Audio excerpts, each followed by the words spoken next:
Mark Who 42 is proud to have Famous Faces and Funnies. This is a huge, mega comic book store. I mean, they just have literally tons and tons of comic books, novelties, everything. They're located off of 3020 New Haven Avenue in West Melbourne. And if you want to give them a call and just let them know Mark Who 42 sent you, it's 321-259-3575. But this thing is just a huge, I mean, you've seen comic book stores and nothing against them, but you've seen them, these tiny little shops, and they have comic books and they have merchandise and memorabilia and such like that. This place is like the best term I can put is the Costco of comic book shops. So you go from one store and there's another section, and it's just huge. They have Funkos. They have tons and tons and tons of stuff in there. I mean, it's hard to explain. But if you have any geekdom out there, Famous Faces and Funnies have got it covered for you, from Doctor Who, Star Trek, Star Wars, everything. And also Rick is the guy who runs it, and all the team over there, nice, friendly people. And I believe they're going to be joining us at MegaCon this year. So definitely want to check out our friends at Famous Faces and Funnies in the West Melbourne area if you're out there. Hey, this is Vienna Salvatore. Bad news is, no one can hear my name and live. Good news is, you're listening to Mark Who 42.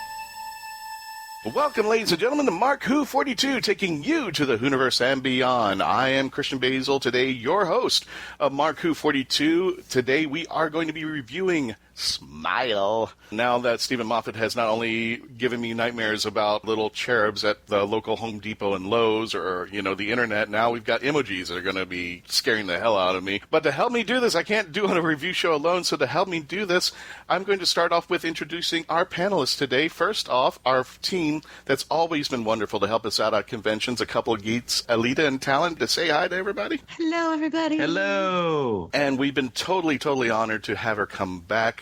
The puppet master herself, Dr. Puppet, Alisa Stern. Hey, thanks for having me again. No, thanks for coming back over here. And we have a very, very special guest today coming from WHOlanta, which is going to be, Alan, that's going to be in a week and a half, dude. If you're listening to this on Wednesday, it's just a week and a half, and we'll get more into it at a later end of the show. But I have with me co-showrunner Alan Siler. How you doing? Glad to be here. Well, team, we are going to be reviewing the episode that just took place, Smile, and I just wanted to go over with some of the things that have happened. The overnight ratings for the show are 4.25 million. It's still holding its consistency as far as being on track with that. The two top contenders that took it to task were Britain's Got Talent and All Round to Mrs. Brown, getting about 5.3 million, but Doctor Who's still holding in its position as far as ratings are concerned. But without further ado, let's get your take on it, guys, for the episode Smile, and I'm going to start with the puppet master herself. Alisa, what did you think about the episode? Yeah, I liked it. I think I still like the pilot more than this, but it's still a really strong start to the season. I'm really liking the relationship between Bill and the Doctor. I like that this episode focused basically on just them. The majority of the episode was just them talking to each other and exploring a new planet. So that was really awesome, and really, really liking them as a team. They just have the best chemistry. It's really, I'm really liking how they work together. The plot, I think, had a few issues. That's really my only issues with the story itself, but I absolutely love them together as a team. They're fantastic. What were your issues? I thought that there were two kind of competing, interesting sci-fi elements, and I wish they had focused on just one, like the idea of emoji as communication, and then the idea of like nanobots, an entire city of nanobots. I kind of wish they chose one and focus more clearly on it, because I think that they kind of muddled the two together. I think so. Yeah, I really liked the emoji idea. I actually wish that they had explored that further. And what was your other issue? The nanobots. The idea of a whole city of nanobots. Such a cool idea. I wish they had gone a little further with it. We didn't really get to see too much. I think that was probably an effects budget issue. But it's a really, really neat idea. And all we really saw was like one dome of nanobots fly down, and then they got shot at, and that was about it. And then the field of wheat, the endless amount of wheat that we have out there. I mean, Peter looked great standing in that wheat. Pretty nice.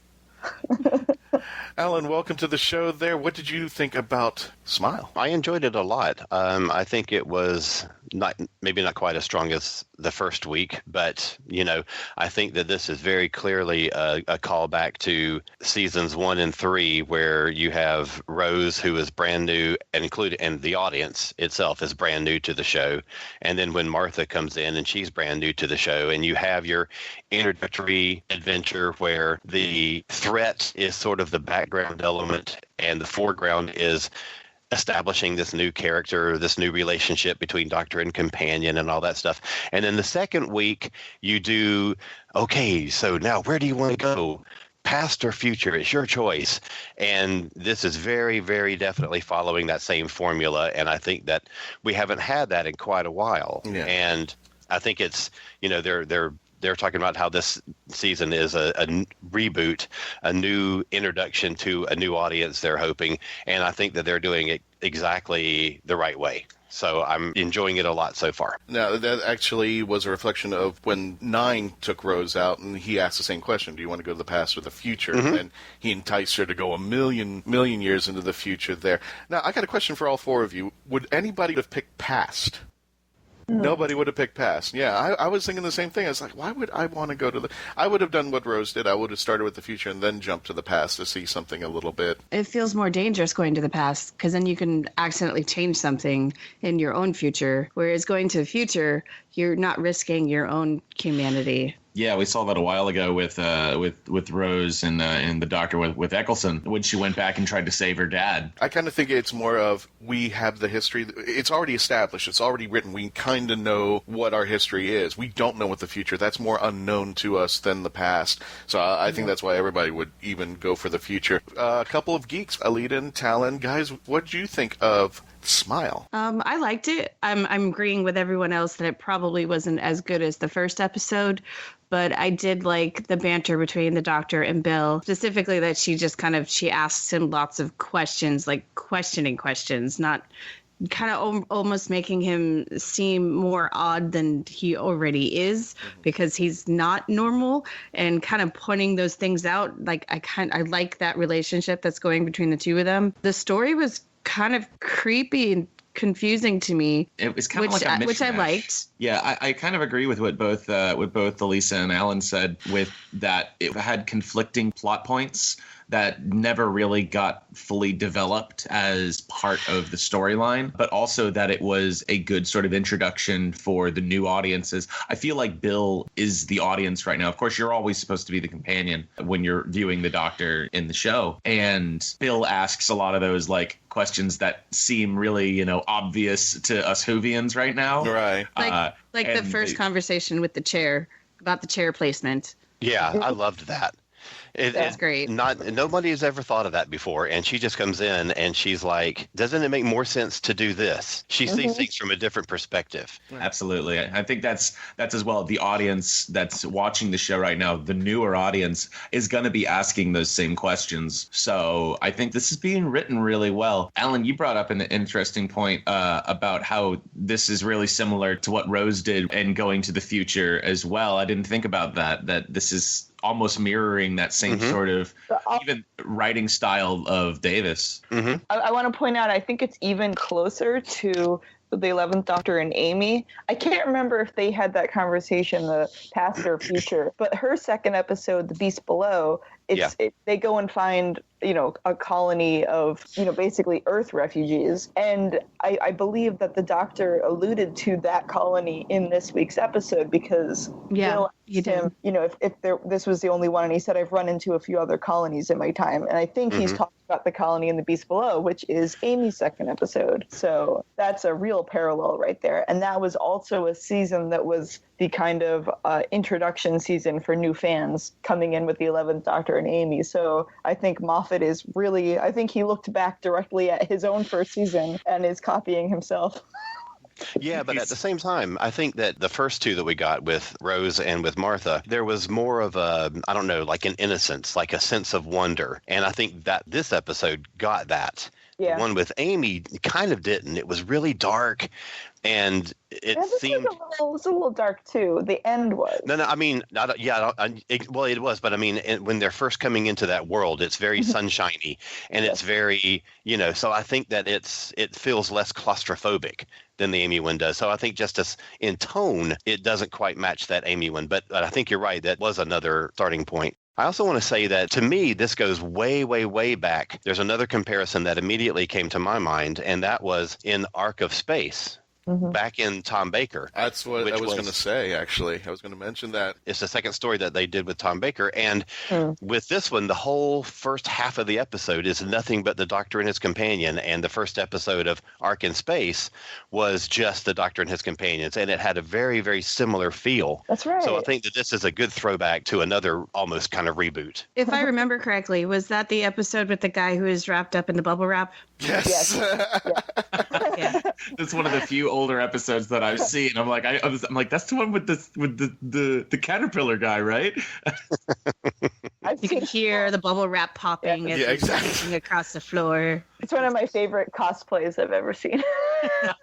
I have not seen that, but that's really a great idea. It's a good one. That is a good idea. We've actually jokingly said that if you ever are having a hard time to cosplaying a 70s villain, all you have to do is walk into Office Depot and you would have your Mist being a Weirin or anything from the 1970s, from bubble wrap to whatever, because bubble wrap was high tech during this time. Nobody even knew it existed. Today, I don't think you could pull it off on TV. One of the questions I wanted to throw back to, because I like that you brought back the Ark in Space. I was kind of geeking out over here. Somebody say Ark in Space. So yeah, it was kind of pulling back to Ark in Space. Another thing that I loved about Bill was when she asked about, where did you get the name TARDIS? If you speak Gallifreyan, how did you come up with an English name for TARDIS? And it's like, I've never asked that. I've never thought about that question there. And the third one, I don't know if anybody got this. I'm pulling in the Pertwee card that the Doctor is kind of exiled himself back to Earth. This one seems self-exiled, though. He's agreed to stick around it, and so that is definitely something that's an interesting angle. Yeah, there's our overarching season plot point. So we got a little more information. He's guarding the vault. It's important enough that he kept a promise to stay on planet for it. Mm-hmm. Well, it was interesting if anybody actually knows more about the Big Finish, and especially the McGann season. He did an episode called Prisoner of the Sun, and he was supposedly imprisoned by these aliens, and he even tells them, no, you're not imprisoning me. I'm not a prisoner. I've chosen to be your prisoner, because he had to watch this sun for thousands of years to make sure it didn't explode and wipe out a section of the galaxy, and it was his fault, and I forgot the reason why it started there, but if you ever get a chance with the Big Finish, Prisoner of the Sun's an excellent episode, but he calls it a prison, not a prison of walls, but a prison of responsibility. So that's where I saw the reflection of this in this episode, where he has to guard this vault. And all I can think about is Geraldo Rivero coming in and saying, we're going back into Al Capone's vault, we'll find a bottle or something like that there. All right, well, guys, what did you think?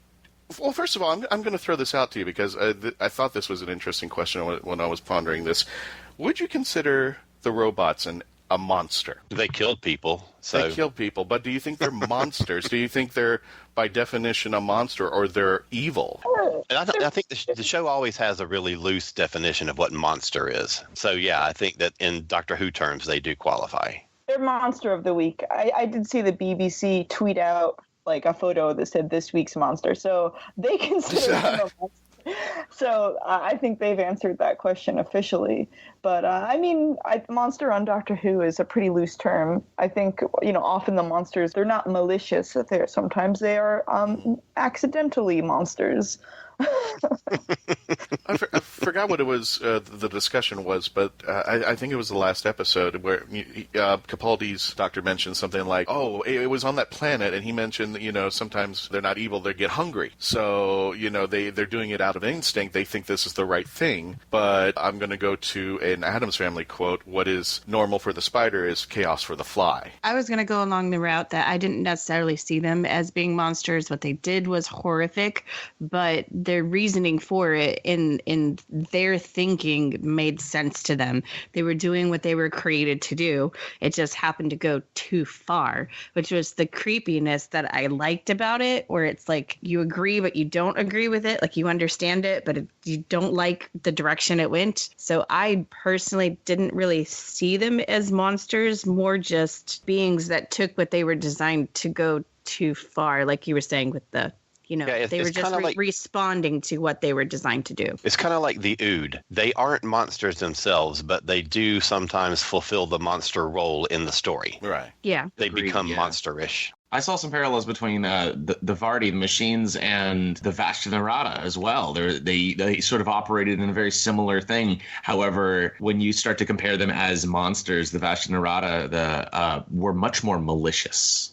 Even though they were just sort of very low-level sort of beings that were just operating on their own sort of, survival mechanism. Yeah, they're just hungry. Yeah, they're just hungry. There we go. We're back again to survival. That sort of thing. Survival. That's what it really comes down to, is that maybe there is no good and evil in the universe. Of course, we know in the universe there is evil. It's the Daleks. But even then, they have a reason why they do what they do, too. Yeah. Absolutely. I got kind of spooked out just a little bit because Patty, myself, and Mark were at Spooky Empire. And tell me if I'm wrong, they actually had a drone flying around with a camera and filming things over at the convention. And I could have sworn that the Vardy sound exactly like drones. And I'm thinking to myself, oh my God, these are going to be drones thousands of years from now. And this is how it backfires on us.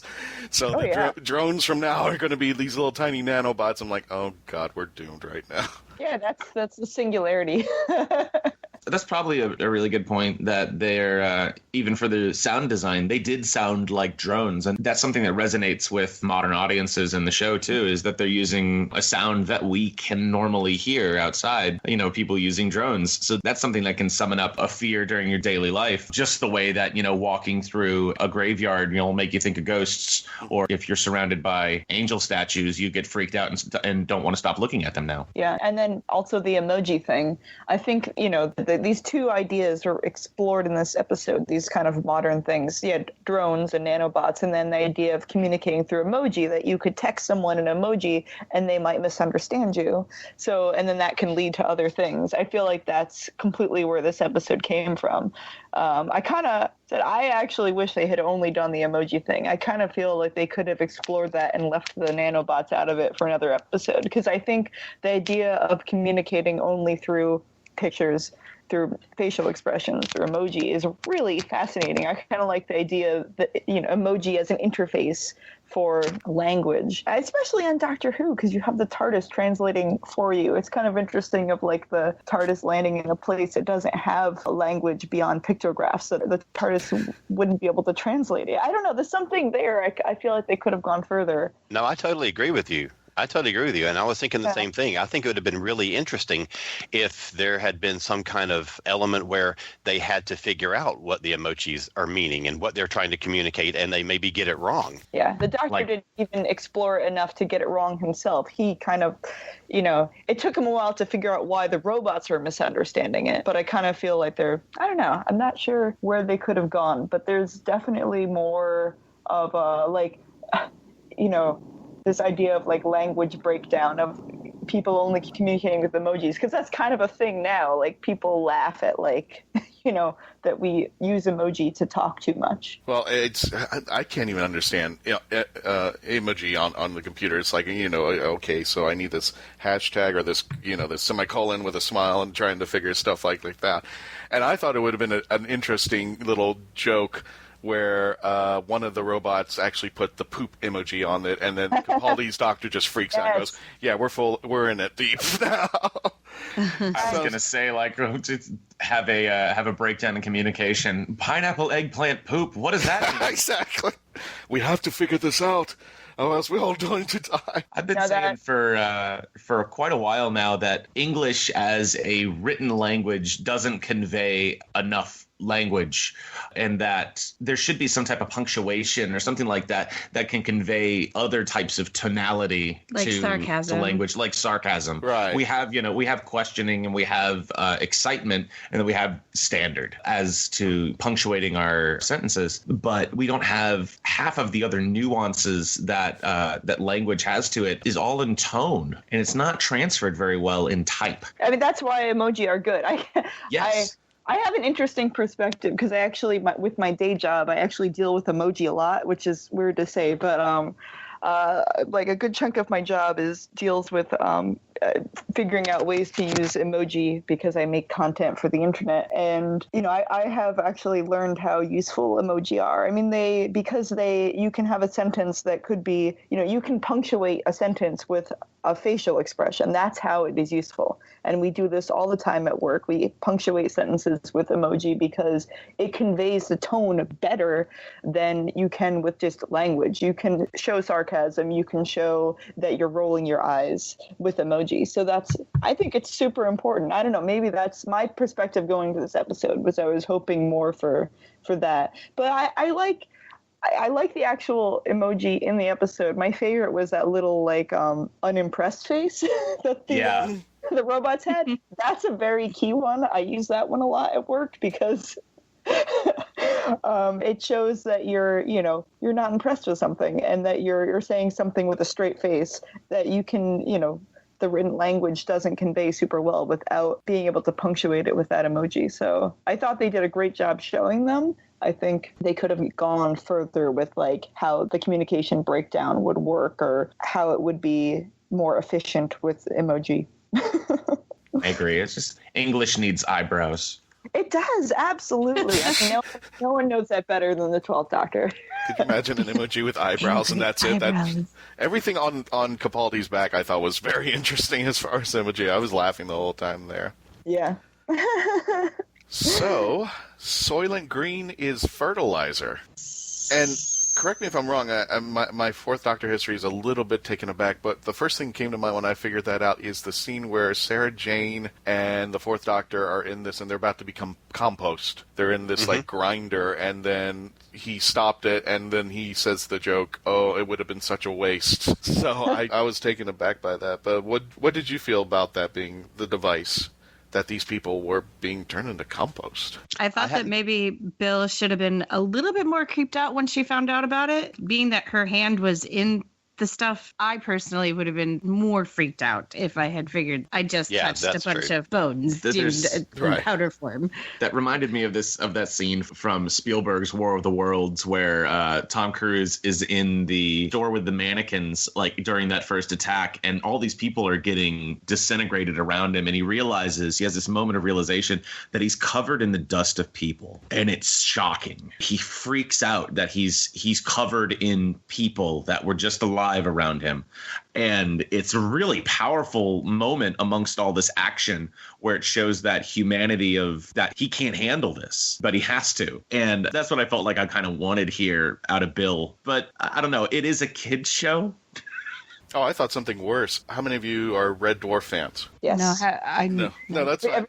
Everybody's dead. Bill? Everybody's dead. And what is he doing? He's walking around and he's taking, there's these lumps on the table, and he walks out of cryogenic, and he's walking around and he starts eating the powder. He's not even paying attention, and the computer is going, everybody's dead, and it turns out he's been eating the crew the whole time, and it's not even a reason for it. He's just doing it. So I just thought that was just an interesting take on things when I first saw that, when they were being converted into powder for fertilizer. That's funny. Just like seeing Peter Capaldi holding a skull again. It's nice. To be or not to be. Yeah.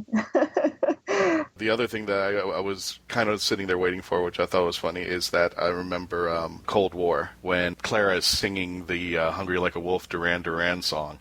And when they're talking about happy throughout the whole episode on this one, I was waiting for her to start singing Pharrell Williams at any given time, or the music to start popping up somewhere along the way as they're running from these robots that are trying to kill them because they're not happy. Oh, I'm so glad that didn't happen.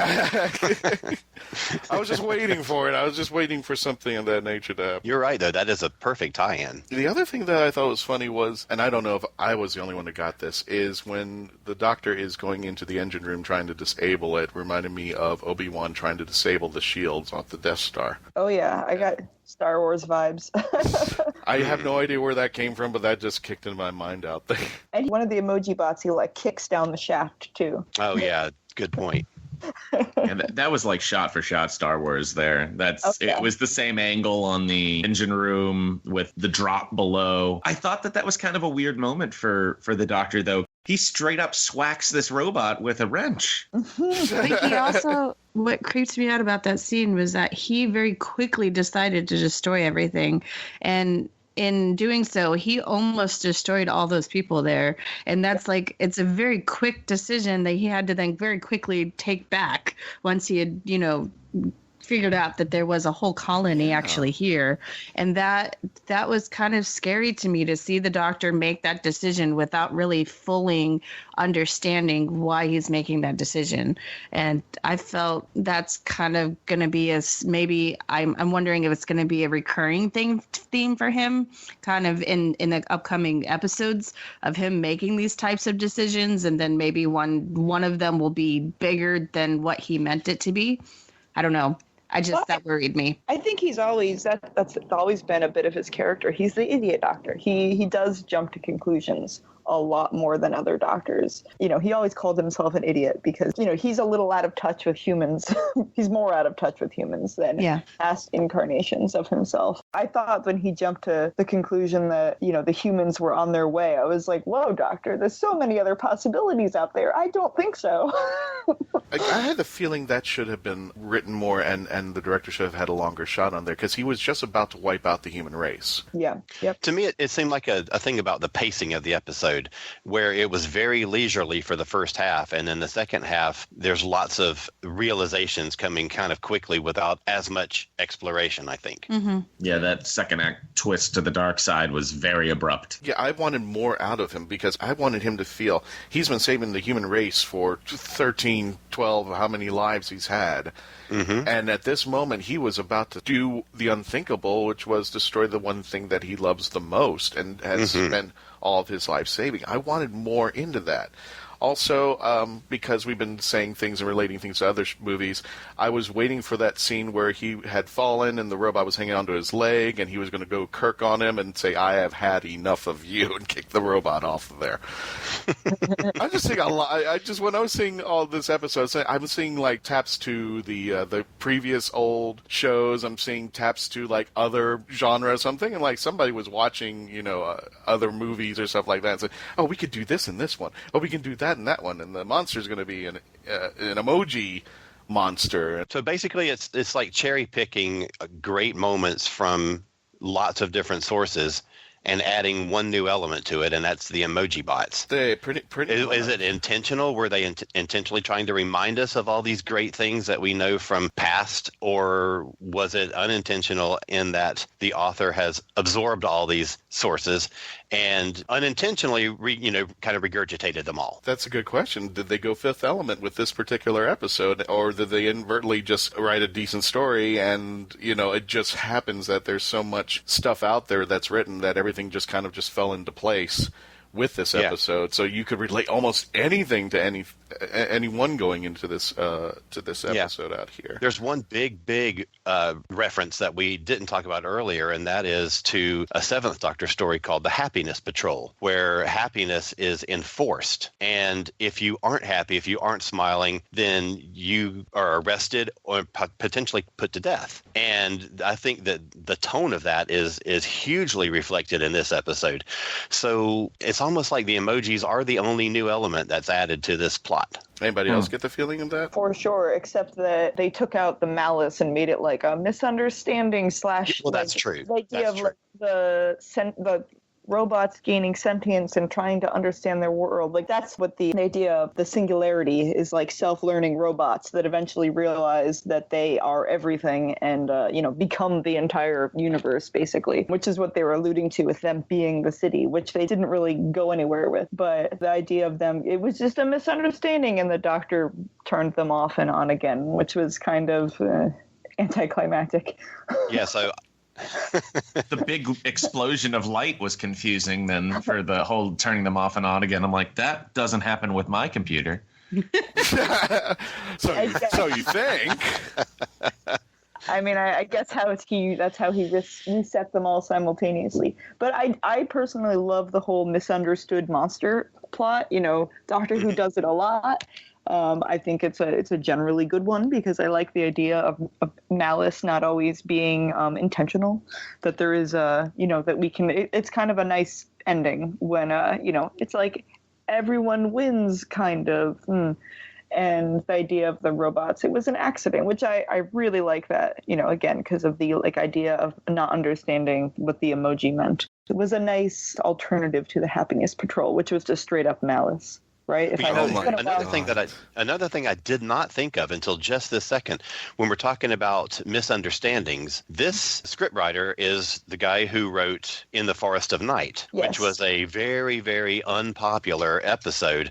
And I never thought about it, but there was a misunderstanding there. Nobody was really understanding what the trees were doing, and they thought it was the trees that were the threat. So here's the guy who's kind of playing the same card in his script writing. That's right, because the trees, if I remember correctly, they were trying to protect us from a big solar flare. Those are the big solar flare, yeah. And nobody understood that. I thought they were just trying to do, okay, we'll make a better M. Night Shyamalan episode, but apparently it didn't. Now, next question, Alan. What did you think about Nardole? But we're going to do that right after we come back from this break. Stay tuned. Don't go away. Don't go away. We'll be back with more Mark Who 42 after this.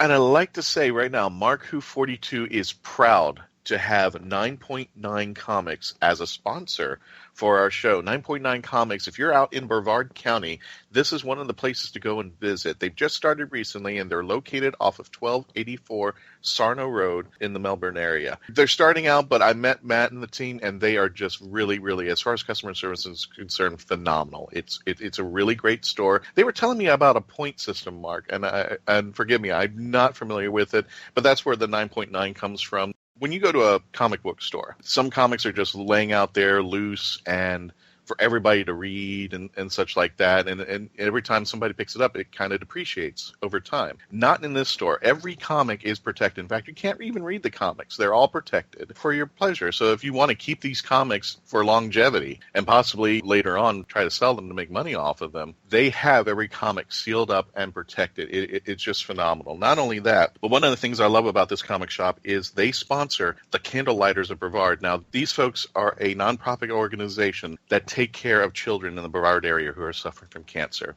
So if you want more information on them, go to www.candlelightersofbrevard.org.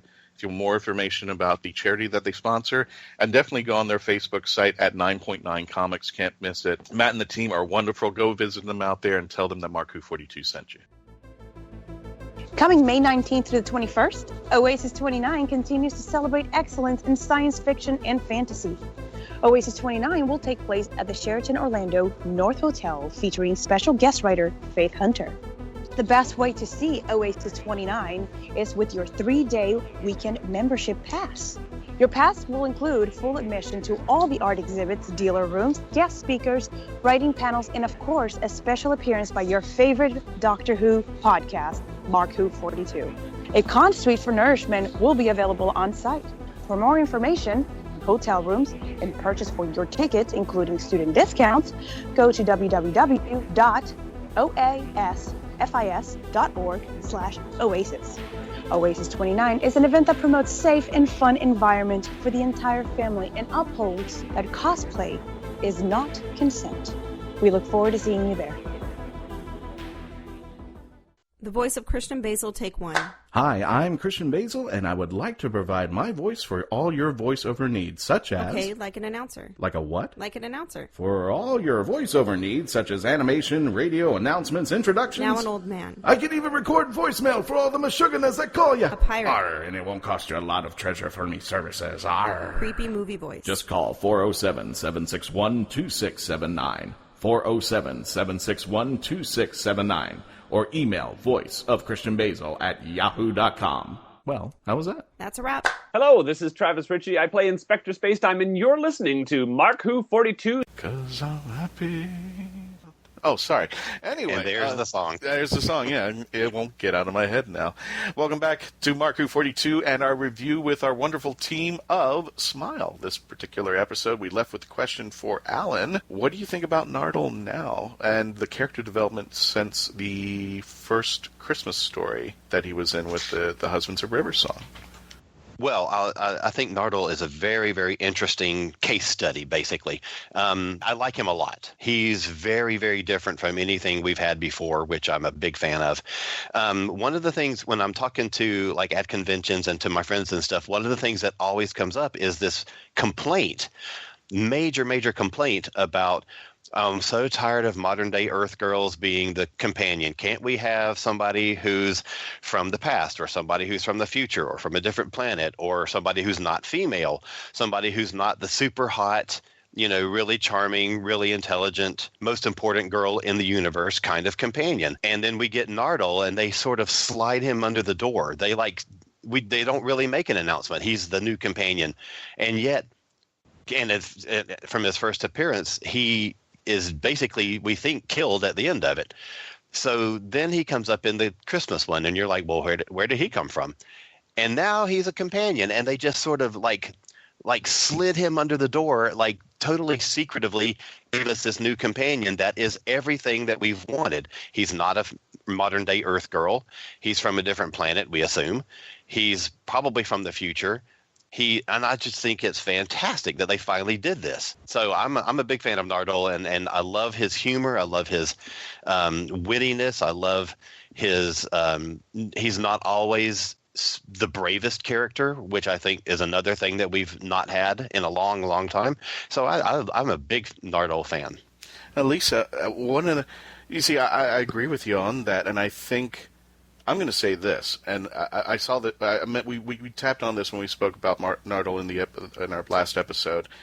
Not only do I think Nardole is 12's companion, I think he should have been in when Claire was out. I think Claire should have been out a while ago. I think Nardole should have been 12's full-time companion the whole time, even Bill with that. I'm going to say he's probably the best companion we've had in the reboot, and I'm going to go as far as to say, listen, not only on top of everything that you said, he's male, he was slid under the door, he wasn't, but he's the first alien companion we've had in a long time. Yeah, exactly. And my biggest concern when they brought him in was, oh my God, they're appeasing the Little Britain crowd because they had David Williams in the God Complex, and I said, oh God, now they're going to bring him in.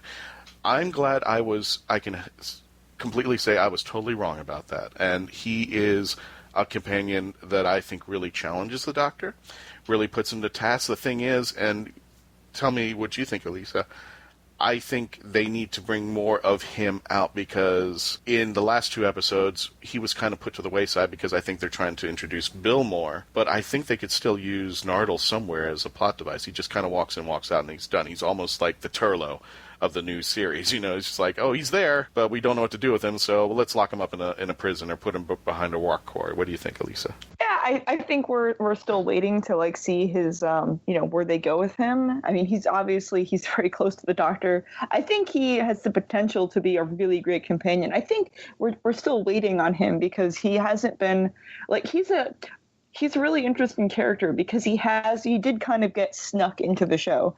That's an interesting observation. It's completely true because he was River's companion. He was with River. That's how we met him. Right. He was River's lackey, presumably sent to, because he's on this, he's not even from the planet. The Doctor said he's from space because he's from that colony. I can't remember the name of it. It started with an M. Yeah.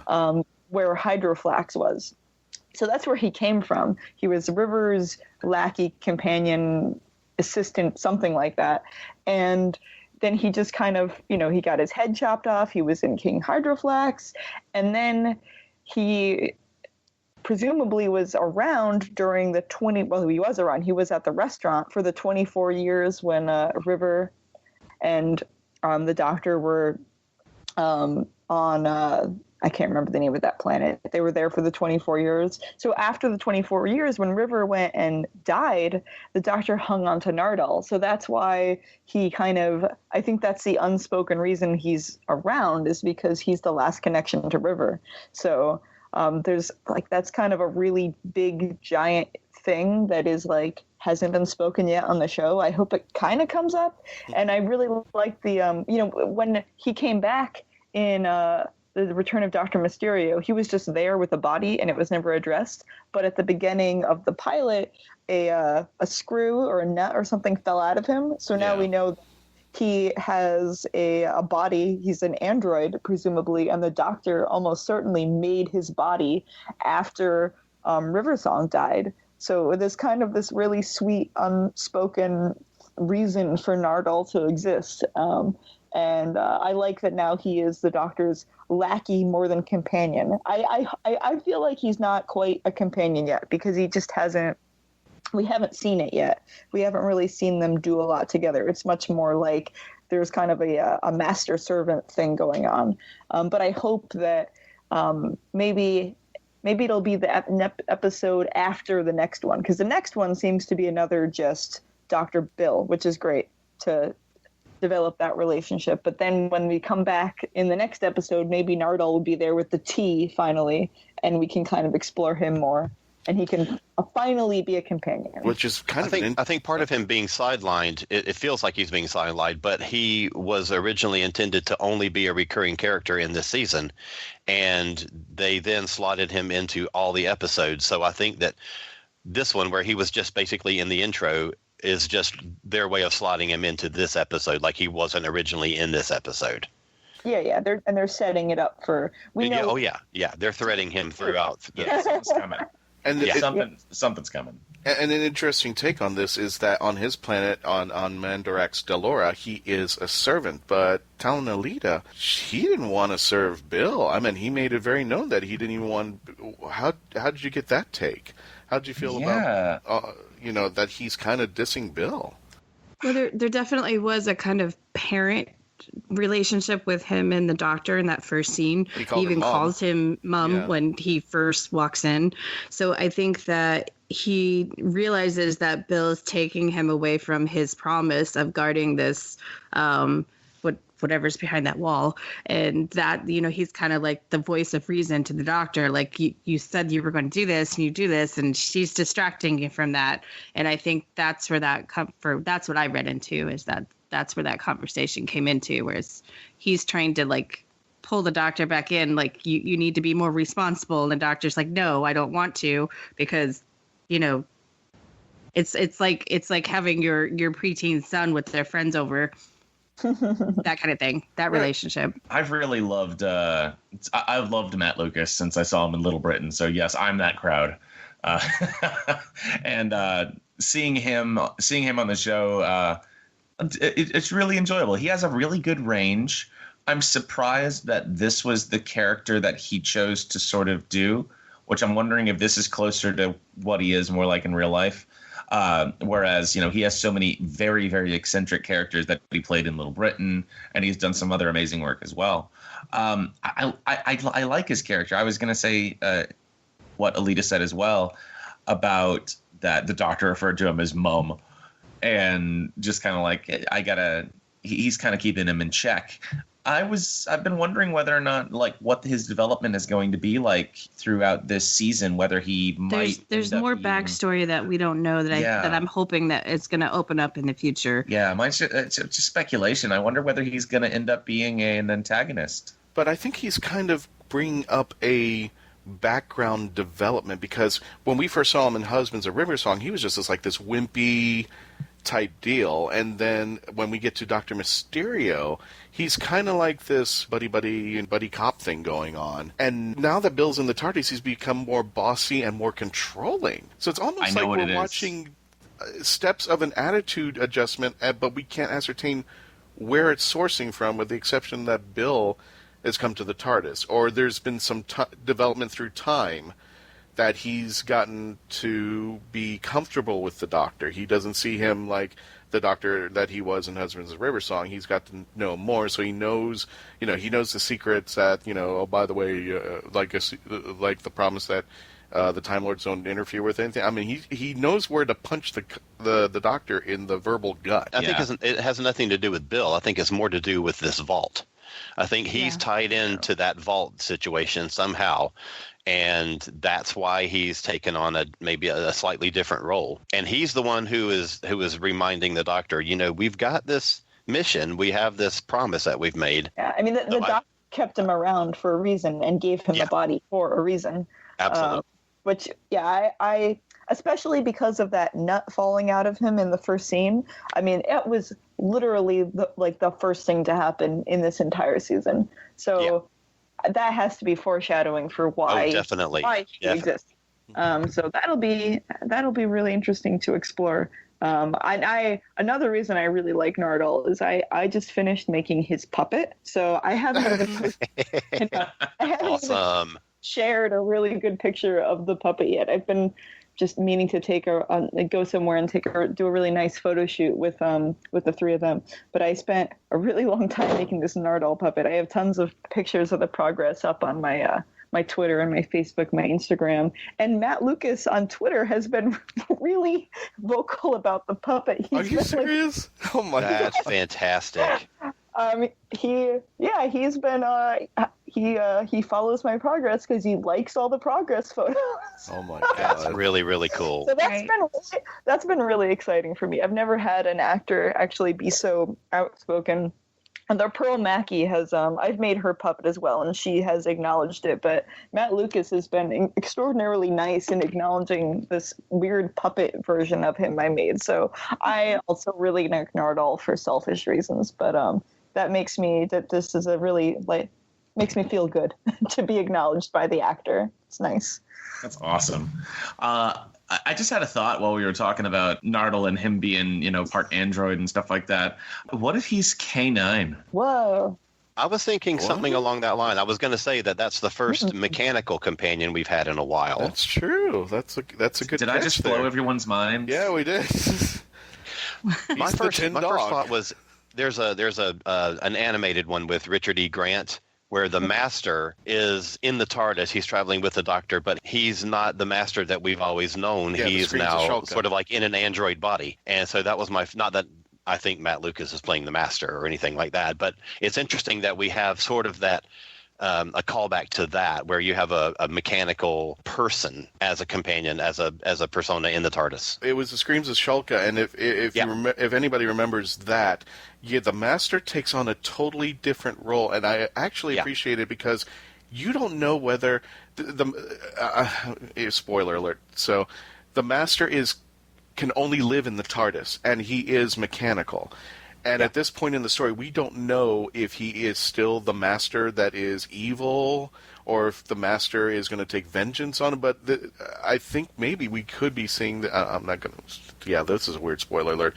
But we already know about the multi-Master universe that's going to be taking place later on, and quite possibly, could this be it, or something to writing to that fact? But just going back to the character, what I loved about it is we didn't know what was going to happen. Here he is, stuck in the TARDIS, the one thing that the Doctor would dread that the Master would ever get a hold of, and he has to live there.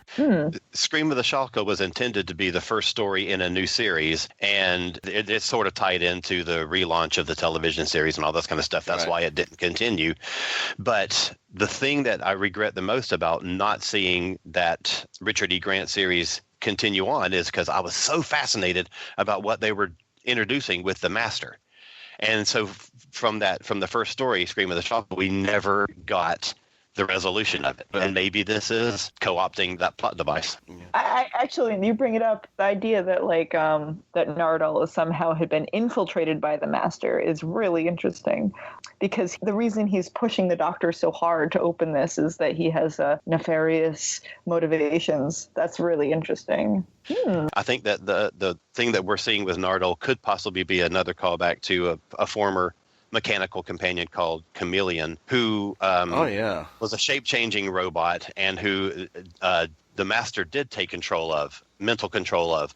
So it's very possible that Nardal is going to be end up in this battle of the Masters kind of thing later on. That sounds actually kind of interesting as well. I mean, considering the Master, we've sort of gotten some evidence that Missy might be involved with the Cybermen as well this season. Yes. So that might make sense if the Master could be controlling Nardal, or be controlling Nardal to push the Doctor to get Missy back into this universe. So that's actually that's I think closer to what might happen. Well, we'll have to wait and see. Now, what was interesting about this is that in the previous episode was the Doctor's a lecturer. And God, if he ever lectured at my college, I would be sitting there swooning, watching him. I don't care what he said. He could read the phone book, and I would have enjoyed every lecture that Peter Capaldi would have put out there. But he's putting on a lecture for the human race, and he's not even done, and they're yanking out the guns. What do you guys think about that? All I can think of now is Peter Capaldi sitting there reading a phone book. Aaron A. Aaron.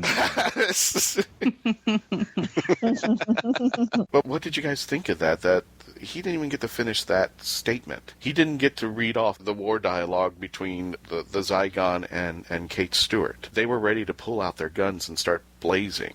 Have I stumped the crowd on this? Humans are just the worst. Yeah. Will be our own demise. I've already made the statement that autocorrect will end the universe somehow or another. See, that could have paired well with the emoji bots. Autocorrect. Oh, that's a good point. That would be really cool. When did they film this? Did they know about the whole Twitter fiasco so far coming from America? We're already doomed. Already doomed. Yeah. So we tapped in a little bit about this and going towards the end. The Doctor, again, saves the world, or in this case, and back in Matt Smith's time, the universe, by rebooting it as the plot device. What did you guys think of that? It didn't bother me because it had to do with the robots itself and not the humans or the humanity of it. So it didn't bother me. Yeah. I thought it made sense. Yeah, I agree. It wasn't quite the same thing. And certainly anytime you're dealing with something mechanical, a restart is going to be the first thing you think of as a possibility. So I thought it was fine. And that's why I asked the previous question, because man was ready to pull out a gun and do all these things. If you really think about it, somebody who's desperate to get their computer working does all these, rewiring, move things around, unscrew, rescrew things in. And here comes the Doctor, and he just simply pushes the reset button. That's all we had to do. We didn't have to go through this massive onslaught storm war. I just need to press a button and cause this white light that came out of nowhere across the planet, and everything was fine again. It was a simple solution for a complex problem. Exactly. He found the molehill when everybody was turning into a mountain. There was no need for it. Yeah, it was okay. It didn't bother me so much. I mean, I think that to me, I was more bothered. Like I said earlier, is like you had set up the idea that the whole city was made of the nanobots, and it didn't feel like as threatening as it could have been. I think that they were pulling guns out. I feel like, I don't know, they only shot at the one cloud of nanobots that was up around them. I think the whole city at that point would have just, crushed all the humans if it wanted to. But I mean, it was really the Doctor. The reset wasn't the thing. The climax was him figuring out why, what was actually happening, that the robots had gained sentience and misunderstood. And it was kind of building up to that moment. I just wish they had the budget to make it more dangerous for some reason. I think even in that, if you turn the tables around, the humans misunderstood as well. So even on both ends, there was major misunderstanding and miscommunication about what actually was happening on both ends. So that him resetting everything had to have been done very quickly and immediate. Because if it, like you guys are saying, if it had happened any more, because robots now have seen revenge and hate, which they hadn't seen before, they're going to respond much quicker and much more dangerously than they were before with grief. So if he hadn't have done that reset as quickly as he had, like, everybody would have been destroyed in that one moment. I got a question. Did anybody notice that the images that were flying by that book or whatever that thing was that was laying next to the altar of the woman, one of the pictures was Vincent van Gogh? Yep. I did see that. You kind of felt the heart pangs going back to Vincent and the doctor, and I said, damn it, why did you have to do that there? Which goes back to that, like, grief feeling. I mean, he dealt with that a lot in his episode as well, too. Alrighty. Well,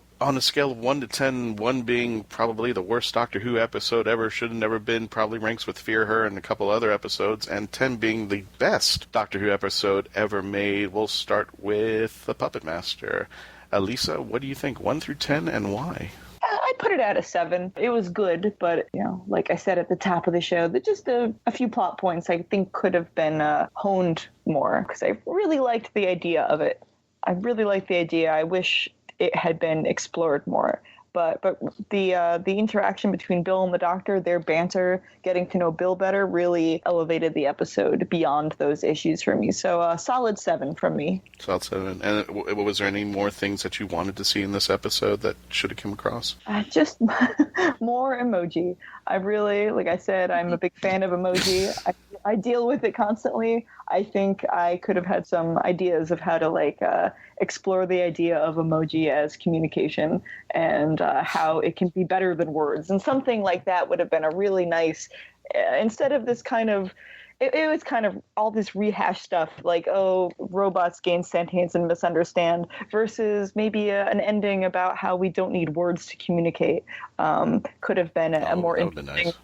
I think that it was an interesting idea that got more generic as it went along, when it muddled it with other sci-fi threads that should have been left out of it. Leave the sentient robots out, or the idea of robots gaining sentience. And I don't know, it could have been in there, but it shouldn't have been what the climax was about. I think it should have been about the idea of communication, words, how you can express feelings through pictures better than through.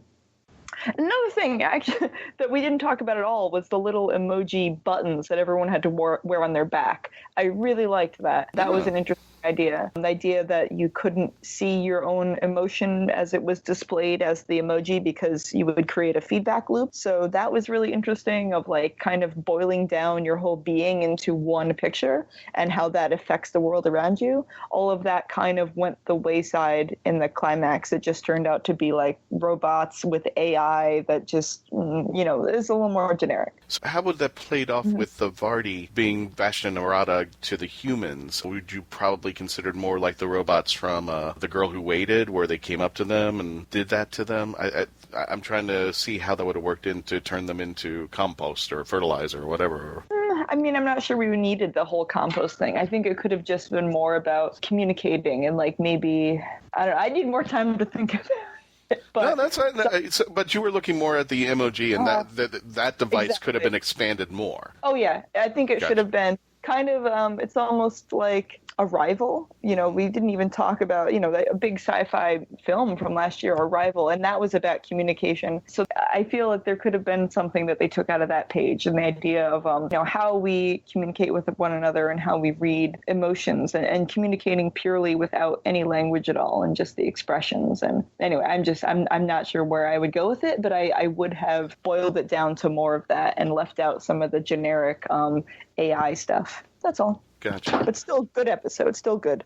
Above average for me. Gotcha. Alida, 1 through 10. I'm going to say they're a 6 or 7. I'm the same way. And I feel there's somewhat of a theme going on between these two episodes, so that number might bump up depending on what they choose to do with the rest of the episodes in this series. So, the first episode had everything to do about connection, and this is really everything to do with emotion or communicating. So I'm wondering if this connection theme is going to continue on, and I'm interested to see if they're going to pull this thread through the whole series, or if it's just going to be a singular episode in itself.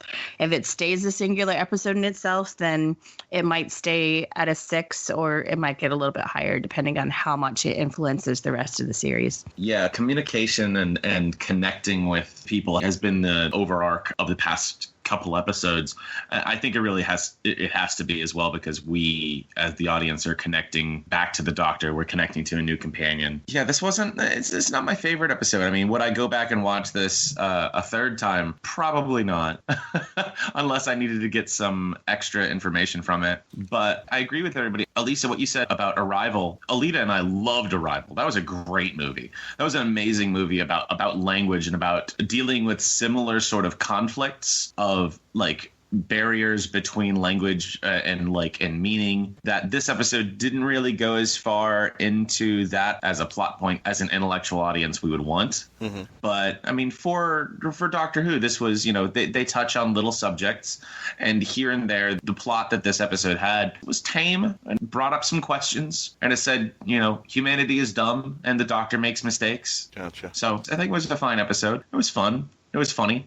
And Alan, what is your take on it? Between 1 and 10? Okay, I'm gonna go a solid 7. I think that it was a very enjoyable episode. I mean, it might not have been the strongest one, but not every episode has to be or can be Genesis of the Daleks or Blink or Midnight. Right. I think it was a very good episode. I think for the place in the series that it's coming, I think it did its job really well, and I found it to be a lot of fun. When we're talking about how it borrowed from so many different past episodes or so many other movies or so many genres, I'm going to say that this episode was the David Bowie episode. I am an enormous Bowie fan, and one time an interviewer basically sort of like accused him of saying, well, all you do is steal ideas, steal things from other people. And Bowie said, but my talent is I know all the right things to steal and how to put them together.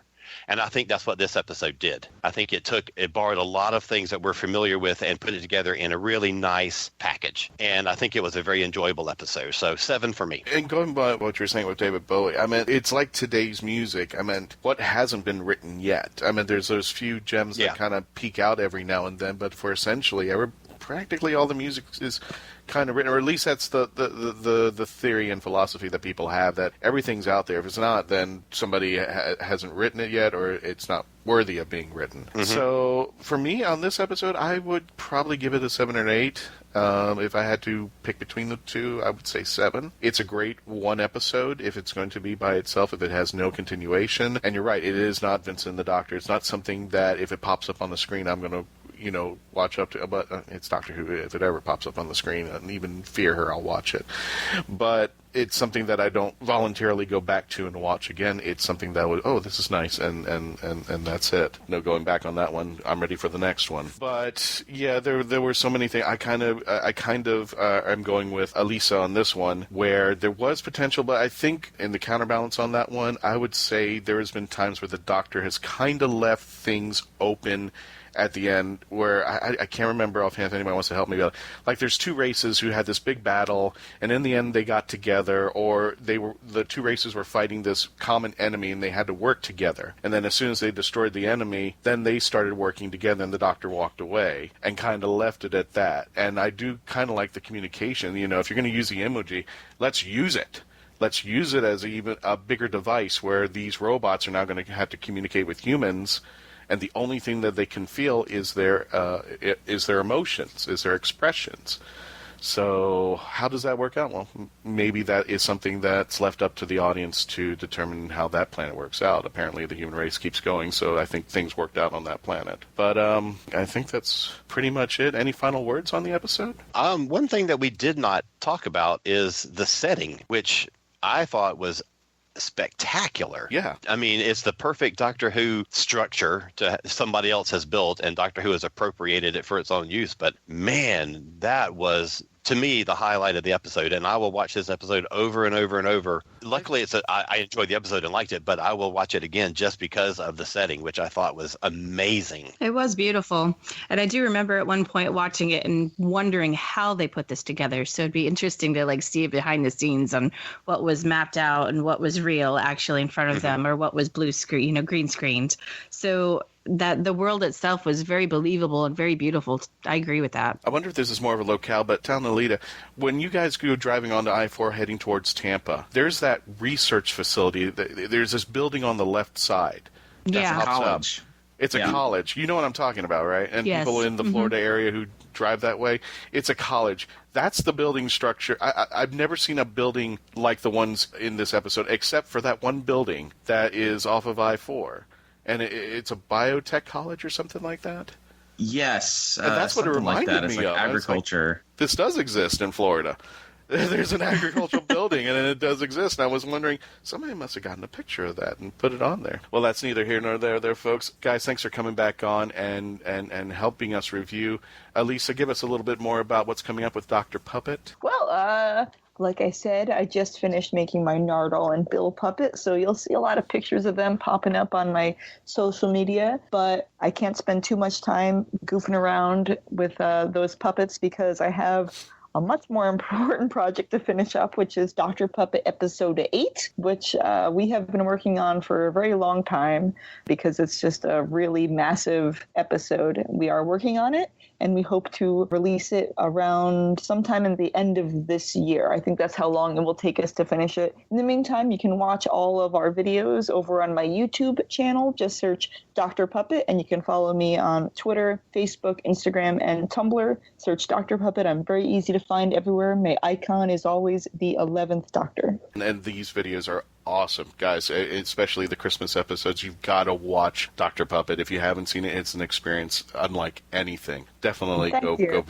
visit Alisa's YouTube site for Dr. Puppet. You can Google it, you can find it, and just type in Dr. Puppet for YouTube. You'll pull up all these episodes. They're just amazing. And if you want to talk about a woman with skills, Alisa's got skills there. Oh, thank you.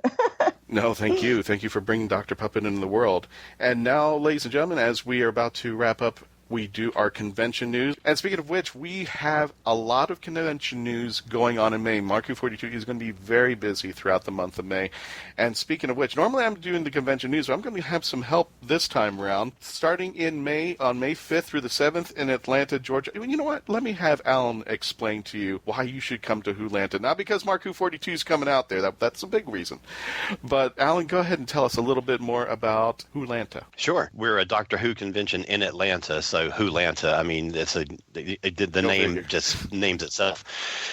We've been around this will be our 12th year. From the classic series, we have a Doctor and Companion. We have Colin Baker and Nicola Bryant, who played the 6th Doctor and Perry. So we're very excited to have them. From the new series, we have Camille Kaduri, who played Jackie Tyler. And we have Jamie Matheson, who's one of the Capaldi scriptwriters. He wrote Mummy on the Orient Express and Flatline and The Girl Who Died and Episode 5 coming up in a couple of weeks. Yeah. Sadly, 1 week after our convention, we were so hoping before they announced the schedule for the season that Jamie's episode was going to fall on our weekend, but we miss it by 1 week. So we'll be watching that week's episode and then have him give us a little preview of, after the trailer runs, a little preview of his episode the following week. So yeah, it's in Atlanta, the Marriott Century Center. You can find us at WHOlanta.com. And of course, we are all across social media. We're on all the Tumble books and all the Twittergrams and all that stuff. So hunt us down, come out. It's 2 weeks from now. Well, a week and a half from the time this episode broadcasts. I mean, we'd love to see you. And I'm just going to tag on a little bit here because author Catherine Sullivan, who was on our show to discuss Chicks Dig Time Lords, and we actually worked with Lieutenant Moxie Magnus over at Time Lord Fest. They're going to be appearing there as well. They're going to be on panels, as well as the Ken Spivey Band. Don't need an introduction to those guys. You know who they are if you're Whovians down here in Florida. But yeah, Mark Who 42 will be also there hosting panels, and we will be selling Big Finish products. More of the latest episodes, definitely the John Hurt series, David Tennant. So definitely want to check our booth out over there. We'll have lots and stuff for you guys. So coming out to WHOlanta May 5th through the 7th. There you go. Go to WHOlanta.com for more information.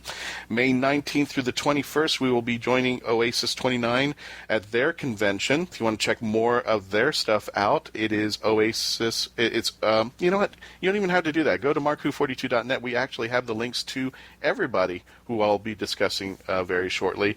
They're going to have a special author guest, Faith Hunter, and we will be hosting one of the panels on Sunday. We will have the Mark Who 42 booth there as well. And finally, at the very end of the month, I'm going to have my friends do the introduction here.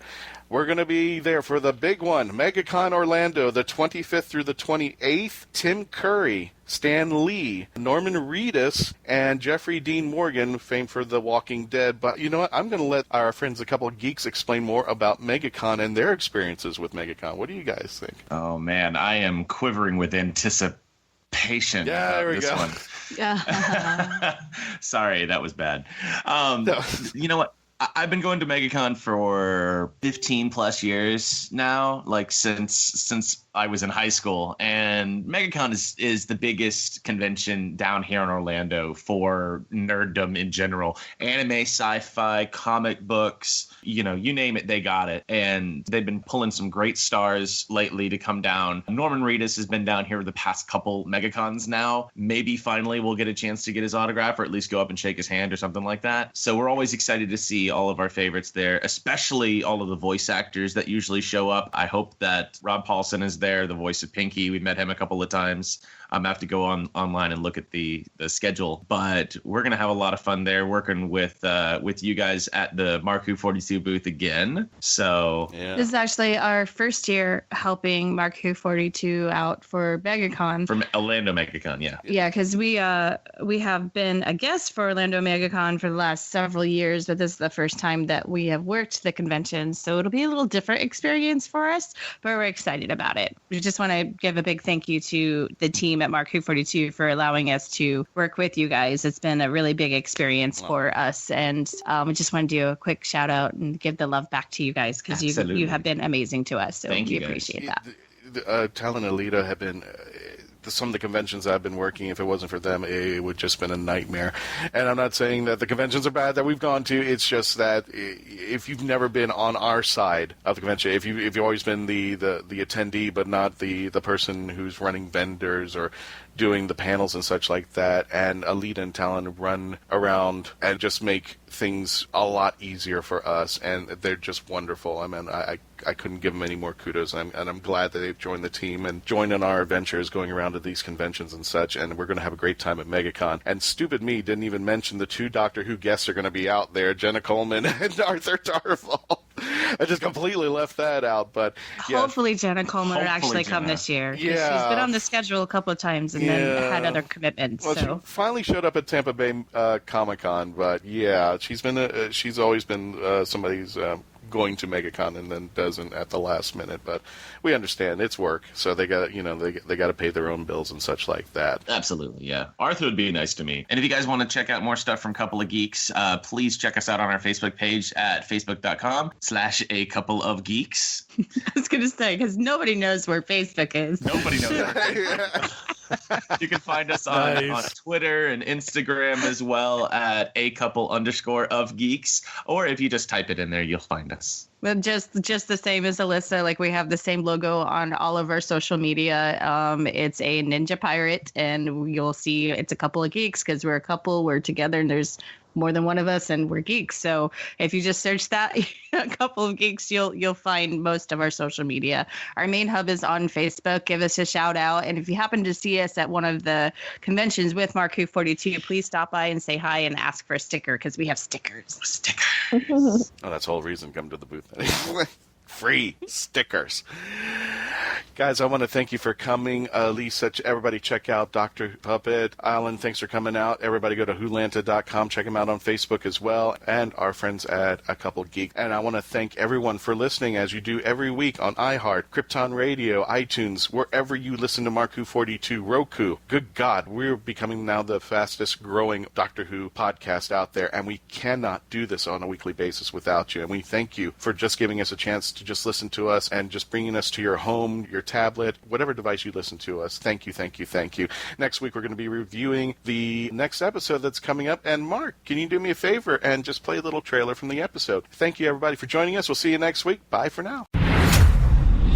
Traveling to the past, there's got to be rules. If I step on a butterfly, it could send ripples through time. Regency England. Bit more black than they show in the movies.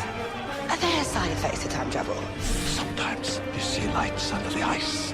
Stay back! There's something frozen under the Thames and it's eating people. Plan, let's get eaten. The creature will be fed. Have you ever killed anyone?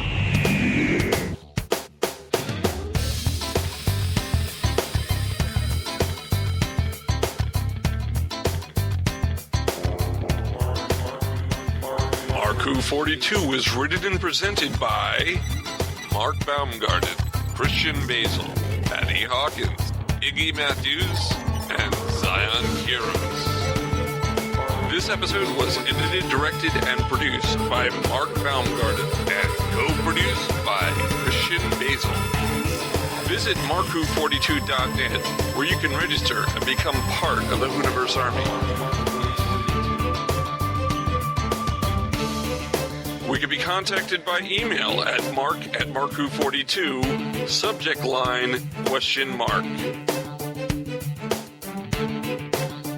If you'd like a chance to be a guest on our radio show, send an email to our Media Relations Director, Christian Basil, at marku42media@yahoo.com. You can have Marku42 entertain at your next event or convention. Go to heroesonhand.com/Marku42. Space Coast Comics is a free monthly magazine found in over 120 locations currently throughout Brevard County, parts of Osceola, Volusia, and Indian River County in Florida, and soon to be available in Chicago. Follow them on Facebook to learn more. Doctor Who and its properties are owned by the BBC, the British Broadcasting Corporation.